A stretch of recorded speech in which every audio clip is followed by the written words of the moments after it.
अस्सलाम वालेकुम students, welcome to all in one learners with Raziha. आज मैं आपको बताऊंगी कि आपने कौन कौन से चैप्टर्स करने हैं, ठीक है, किनको ज़्यादा आपने प्रायोरिटी देनी है और कौन से चैप्टर ऐसे हैं जो आप छोड़ सकते हैं, ठीक है। क्योंकि अब ईटा तो नहीं होगा, सिर्फ नेशनल एमडी-कैट होगा, तो उसमें जो कॉमन सिलेबस है वो मैं आपको बताऊँगी और मोस्ट इम्पॉर्टेंट जो टॉपिक्स हैं वो भी मैं आपको बताऊँगी, ठीक है। तो सबसे पहले आपने टॉप प्रायोरिटी जो है वो नम्स के सिलेबस पे देनी है, ठीक है। तो सबसे पहले हम फिज़िक्स को डिस्कस करते हैं। फिज़िक्स का जो पहला चैप्टर है फर्स्ट ईयर का, मेजरमेंट, ठीक है, वो यूएचएस में भी है, ईटा में भी है, लेकिन नम्स में नहीं है, ठीक है। लेकिन बहुत से एमसीक्यूज़ वहाँ से आ जाते हैं, नम्स में भी आ जाते हैं, और इसलिए आपने उसको करना है। इतना बड़ा चैप्टर नहीं है, तो इसलिए आप उसको कीजिएगा। और फिर है जी वेक्टर्स। वेक्टर्स जो है वो यूएचएस में भी नहीं है, नम्स में भी नहीं है, लेकिन ईटा में है। तो आपने क्या करना है जी, नम्स का जो थर्ड चैप्टर है ना, मोशन एंड फोर्स, उसमें उसके 2 टॉपिक्स गिवन हैं जो कि हैं टॉर्क एंड इक्विलिब्रियम। तो आपने टॉर्क एंड इक्विलिब्रियम जो है वो दोनों टॉपिक्स बहुत अच्छी तरीके से करने हैं, ठीक है। फिर आ जाता है हमारे पास third chapter, that is motion and force. तो वो तो आपने फुल करना है, वर्क एंड एनर्जी भी फुल करना है और ऑसिलेशन भी फुल करना है। फ्लूइड डायनामिक्स जो है वो ईटा में है, लेकिन यूएचएस में भी नहीं है और उसमें नम्स में भी नहीं है, इसलिए आप अभी के लिए उसको छोड़ दें। उसके बाद क्या है जी, वेव्स है। उसमें वेव्स चैप्टर में आपने पूरा करना है, ठीक है। और उसमें एक और टॉपिक जो कि यूएचएस में है, इलेक्ट्रोमैग्नेटिक स्पेक्ट्रम, वो भी आपने करना है, ठीक है। अभी मैं आपको कोई स्लाइड शो नहीं दिखा रही, तो इसलिए आप सिर्फ मेरी बातें सुने। तो नेक्स्ट चैप्टर क्या है जी, फिज़िकल ऑप्टिक्स। फिज़िकल ऑप्टिक्स में आपने कुछ इंपॉर्टेंट टॉपिक्स हैं जो कि आपने करने हैं। वो है इंटरफेरेंस ऑफ लाइट, इंटरफेरेंस, और उसमें जितनी भी चीज़ें आती हैं, ठीक है, वो आपने सारी करनी है। उसके बाद है यंग डबल स्लिट एक्सपेरिमेंट, वो करना है। डिफ्रैक्शन करना है और डिफ्रैक्शन ग्रेडिंग करनी है, और जो टॉपिक्स हैं वो आप ना करें। और उसके बाद है जी हीट एंड थर्मोडायनामिक्स, वो टॉपिक आपने पूरा करना है चैप्टर, ठीक है। उसमें एक और एक्स्ट्रा टॉपिक है, that is kinetic molecular theory, और प्रेशर वाला एक और टॉपिक है, ठीक है, वो भी मैं आपको बता दूँगी, ग्रुप में ही मैं आपको पोस्ट करके बता दूँगी। और वो यूएचएस में है, तो आपने इसलिए उनको करने हैं। उसके बाद हमारे पास है जी सेकेंड ईयर की फ़िज़िक्स। उसमें फर्स्ट 4 जो चैप्टर्स हैं, इलेक्ट्रोस्टैटिक करंट वाला, और इलेक्ट्रोमैग्नेटिक इंडक्शन और इलेक्ट्रोमैग्नेटिज्म, वो आपने फुल करने हैं। उसके बाद आ जाता है जी एसी टॉपिक। एसी का चैप्टर जो है वो यूएचएस में नहीं है, ठीक है, लेकिन आपने उनमें से जो इम्पोर्टेंट टॉपिक्स हैं जो कि हमारे पास दूसरे उन्होंने चैप्टर्स में मर्ज किए हैं, वो कौन कौन से जी, एसी की टाइम पीरियड है, फ्रीक्वेंसी है, पीक वैल्यू है, आरएमएस वैल्यू है। तो वोल्टेज और एसी की जितनी भी टर्मिनोलॉजीज़ हैं वो आपने सारी करनी है, ठीक है। और उसके अलावा जो टॉपिक्स हैं वो आप ना करें। उसके बाद जी फिज़िक्स ऑफ सॉलिड है, वो आपने पूरा चैप्टर करना है। उसके बाद है जी इलेक्ट्रॉनिक्स। इलेक्ट्रॉनिक्स में नम्स में एक ही टॉपिक है, दैट इज़ रेक्टिफिकेशन।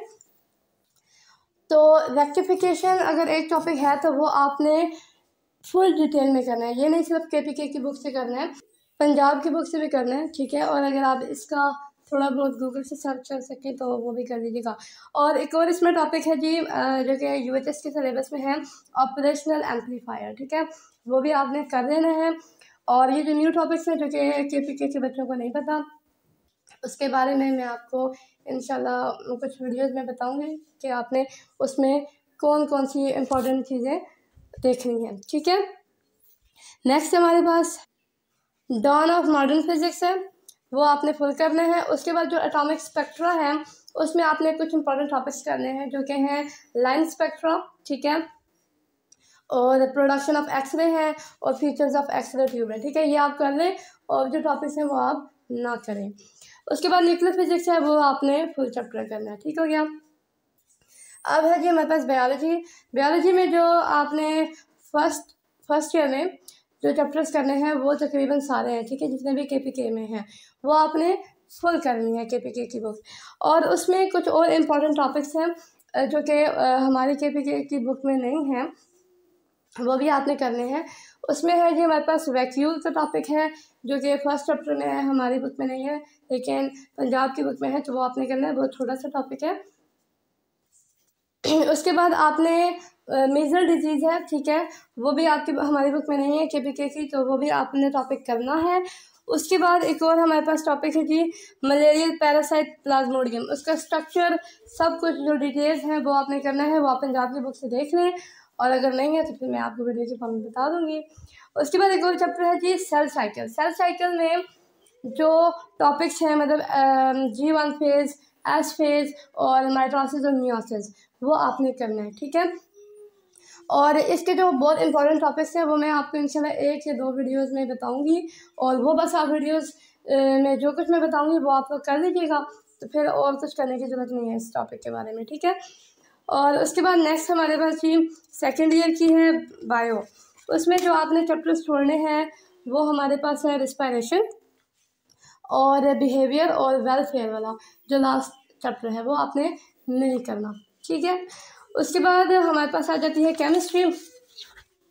केमिस्ट्री का जो फर्स्ट ईयर केमिस्ट्री है उसमें आपने एसिड और बेसिस के कुछ टॉपिक्स करने हैं। वैसे एसिड और बेसिस गिवन तो नहीं है, लेकिन उसमें जो बफर सोल्यूशन है और pH और POH वो आपने सिर्फ करना है, ठीक है। और जो Ka वैल्यू है, Kb वैल्यू है, वो किस तरह उनके जो रिलेशंस हैं वो आपने कर लेने हैं। उसके बाद सोल्यूशन एंड कोलाइड्स है, उसमें आपने कंसंट्रेशन यूनिट ज़रूर करनी है, और जो लास्ट टॉपिक्स है राउंड्स लॉ वो इतना इम्पॉर्टेंट नहीं है, तो वो आप ना करें। लेकिन जो मैं आपको सजेशन देती हूँ केमिस्ट्री की फुल बुक फर्स्ट ईयर की आप कर लें, क्योंकि उसमें ज़्यादा कॉन्सेप्ट है तो कुछ भी वो दे सकती हैं, ठीक है। लेकिन जो मैंने अभी इंपॉर्टेंट पॉइंट्स बताए हैं वो आप पहले करें, उसके बाद अगर आपको टाइम मिलता है तो आप ये जो दूसरी चीज़ें हैं वो ज़रूर कीजिएगा। उसके बाद रदरफोर्ड मॉडल है, एक्स्ट्रा टॉपिक है जो कि आपने करना है, ठीक है। उसके बाद एम्पेरिकल फार्मूला है और मॉलिक्यूलर फार्मूला है, जो कि हमारी सेकेंड ईयर की बुक में जो चैप्टर है एनालिटिकल केमिस्ट्री उसमें है, तो वो आपने करना है। और एक और टॉपिक है काइनेटिक इंटरप्रिटेशन ऑफ टेम्परेचर, ये एक टॉपिक है, इसके बारे में मैं आपको बता दूंगी। उसके बाद हमारे पास एक और टॉपिक है जो कि UHS सिलेबस में है, दैट इज़ रोटेटिव बॉन्ड, ठीक है, कोऑर्डिनेट कोवेलेंट बॉन्ड है, वो आपने करना है, वो भी इम्पॉर्टेंट है।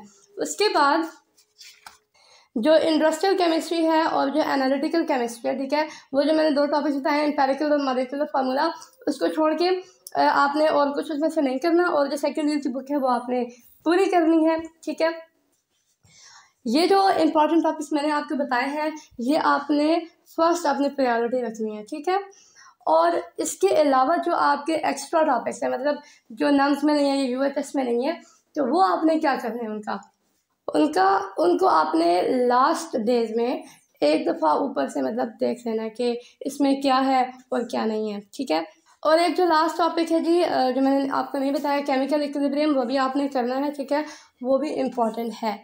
तो आपने ये सारी चीज़ें करनी है। और एक और बात कि इंट्रीकॉन का जो टेस्ट की डिस्कशन है, ठीक है, वो आप मुझे कमेंट्स में बता दें कि करनी चाहिए या नहीं करनी चाहिए। अलबत्ता मैं करूँगी ज़रूर, तो लेकिन आप कमेंट्स में ज़रूर बताइएगा। और बेस्ट ऑफ लक। और जो मैंने आपको शेड्यूल बताया है उसमें अगर कुछ मैंने एक्स्ट्रा टॉपिक्स डाले थे तो आप उनको एलिमिनेट कर दें, उनकी जगह जो मैंने अभी आपको ये सारे टॉपिक्स बताए ना, इनको आप सेट कर लें, ठीक है। जो एक्स्ट्रा टॉपिक है उनको आप निकाल लें वहाँ से, और जो एक्स्ट्रा टॉपिक होंगे वो आपने बस लास्ट में एक दफ़ा गो थ्रू कर लेने हैं,